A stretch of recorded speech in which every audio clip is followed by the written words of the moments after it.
Yo, what's good? It's Trollbot.EXE and welcome back to T-Bot Studios. Run with a new video. Let's go.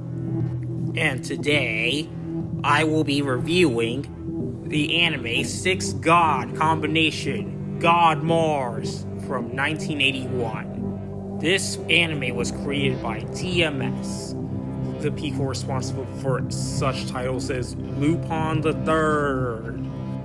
The anime ran for 64 episodes, and it's within the 3 arcs, or seasons as I'll be referring to.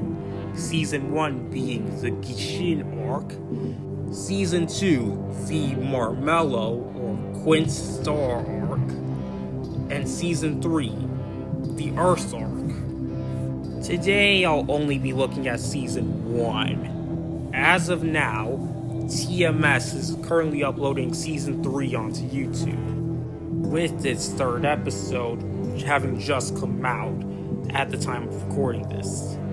But that's all in the future. Let's talk about the production.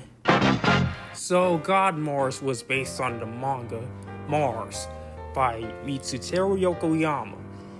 In fact, the show airing right before it, 1980's The New Adventures of Gigantor, or Messenger of the Sun, Iron Man number 28, as it was known in Japan, was an adaptation of another work by Mitsutaro Yokoyama, Gigantor, or Iron Man number 28.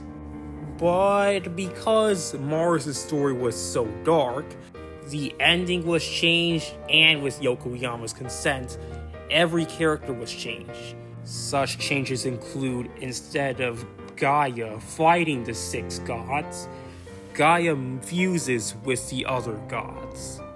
The title was originally Hexademon Symbiote Mars, after the original story, but Mars was changed to God Mars since it was already a trademark. Later on, more faithful adaptations would come, including an OVA and a TV series called Kami Seikiren Mars, but they were produced by different companies. Originally, it was scheduled to run for 6 months for 24 episodes, but due to a strong female fan base and toy sales, the show ended up running for over a year and having 64 episodes. Other notable aspects is that the staff is the same as in the New Adventures of Gigantor. And also, this is the first anime to feature 6 mechs combined into one, a record that was originally supposed to be held by Combattler V, but during production, the mechs were changed from 6 to 5. So, how was it? The story. In 1999, when humanity has begun expanding over the galaxy, 17-year-old Takeru Myojin is caught in the middle of a conflict, as he was sent by Zool, his father, to invade Earth. However, he has no memories of his father Zool, or his home planet of Gishin. He was raised by Earth parents, Tadashi and Shizuko Myojin, and he is on the Crusher Corps, a group of young space explorers, mostly teenagers, that explore space. However, one day, a Gishinite agent kills Takeru's father, and while fighting him, Takeru realizes he has psychic powers and the ability to control 6 robots, with him personally piloting the one called Gaia. So he uses that to fight against Gishin and his threat to Earth. The heroes! Our main hero, Takeru Myojin, born Mars, works at Crusher Corp alongside his 5 other teammates. He has an overall well-rounded personality, and I like him as a protagonist. Yeah, and he genuinely feels human. He is voiced by Yu Mizushima. Other notable roles of his include Isamu Kurogane in Golion, Ryo Asuka in a Devilman OVA, among many, many others. His teammates don't have much personality. There is the captain, Kenji Asuka, who shares his name with the Green Ranger and Go Ranger. He is voiced by Hiroya Ishimaru. Kenji is usually cool, calm, stoic, and always knows what to do. Moving on, next we have Naoto Ijuin, voiced by the late Hirotaka Suzuki, best known for voicing Tien Shinhan in Dragon Ball Z and Bright Noah in Gundam. He is the most unmemorable person on the whole squad. Next is the slightly more memorable Akira Kiso, voiced by Yoku Shioya, most famous for voicing Cosmo Yuki in Ideon and Jinpei in Gatchaman. He usually butts heads with Naoto and is the lazy man of the group. Next is Mika Hyuga, voiced by Yoko Kawanami, famous for voicing Gran Fan in Dragon Ball, and, as I said in the previous review, Kokona from Armored Trooper Bottoms. She serves as a communications manager and doesn't do much else. Finally, we have the most notable out of all 5 of them, Namida Akaishi, voiced by Eiko Yamada, who will go on to voice Mai in Dragon Ball, and voiced Shotaro Kaneda in The New Adventures of Gigantor. Supporting them are Chief Otsuka, voiced by the late Kosei Tomita, who was also responsible for voicing Belos Goto in Bottoms, and Daibazol in Go Lion. And Shizuko Myojin, voiced by Toshiko Maeda. And finally, there is Marg, whom I will not go into due to spoilers. He is voiced by Yuji Mitsuya, who voices the Supreme Kai from Dragon Ball, and dubbed over Michael J. Fox in the Japanese version of Back to the Future. Now that we got the heroes down, let's go on to the villains. Of the villains, there are 4 notable ones. First one being Emperor Zool, father of Takeru. Zool is ruler of planet Gishin and aims on conquering the entire universe. He is voiced by the late Goro Naya, who voiced the great leader in Kamen Rider. How fitting. And also Inspector Zenigata in Lupin III, and Bongo in the first Dragon Ball film. He is quite entertaining. He is supported by his 2 right-hand men, Wall and Sakul, the Commander-in-Chief and Chief of Intelligence, respectively. They don't do anything notable until the end of Season 1, where Sakul begins questioning Zool. Another noble villain being Rose, voiced by Rumiko Ukai. She is an antagonist in the latter half of Season 1. What's interesting is that she is from a conquered planet of Gishin, and is hated by her own people. This is because she is part of Zool's army. She is even hated by her own sister, Rui.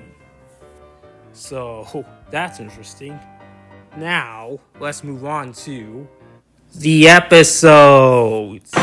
Season 1 is a mixture of episodic and serialized episodes. There are overarching plot themes, however, there are some episodes you can skip. All the episodes end with some of the worst fight scenes I've ever seen. Or at least it's up there. This is how it goes. The villain jumps into a mech and pilots it. Takeru calls upon his 6 robots, has them fuse together, does the Mars Flash where the fused god Mars shoots an M at the robot, which causes it to have an electrical short, and then does the final god Mars where it pulls out a sword and slices the enemy robot in half. actually what I dub as the Mars Flash is actually called Godfire. The Mars Flash is the name of the sword God Mars pulls out. However, it doesn't matter since that's all the episodes do, save for some exceptions. Z Mecha! God Mars is a very good mech. Say what you want, but the design is great for a super robot. And I love how the 6 robots combine into it seamlessly. The only way you can tell is through the different colors. So what I don't care for is that during the fusion, Gaia just jumps into Sphinx and is completely encased in it.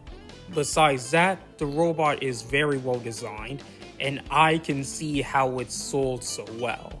However, the enemy robots can be quite bland.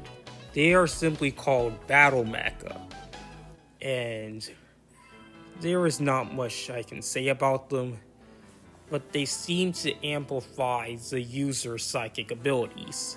With that out of the way, let's go into the animation and music. Now, these are the 2 best areas of the show. The animation is great and is the best part of the show, and why I keep coming back to it. The animation looks very, very polished, and it's the best out of the 3 series I've reviewed so far. Let's compare animation stills from this to other shows. See? Now let's go on to the music, composed by Kei Wakakusa, who would go on to compose the music for Heavy Metal L Game and Roll Ninja War Jiraiya. L Game I'll be reviewing sometime soon. The music is good. I really like the soundtrack, how a bunch of the tracks fit the moods. However, there are certain tracks that are used way too much. He also arranged the opening and ending themes, which were composed by Yuichiro Oda and sung by Kazuho Hira. They are titled King of the Universe, God Mars, and A Monument of Love, respectively. King of the Universe, God Mars is an okay song in my book, but A Monument of Love, I really like that ending theme song. And they play the instrumental in a lot of occurrences, so they were really proud of it. And that's all I have to say about it. So, overall thoughts? I like the first season of God Mars. It's a good anime. It's not necessarily one that I would recommend putting at the top, so I would give this a nice, cool 70 out of 100%. I've already watched the 2nd season, and that, however, I have different thoughts about it. So, we'll see what happens then. TMS also had the entire season uploaded on YouTube when I watched the entire first season. So, I had to wait a while for the 2nd season to even begin getting uploaded. And even then, it only uploaded once a week. But as of recording, the entire 2nd season is up on YouTube, so I'll be able to review that. And until then, later fools!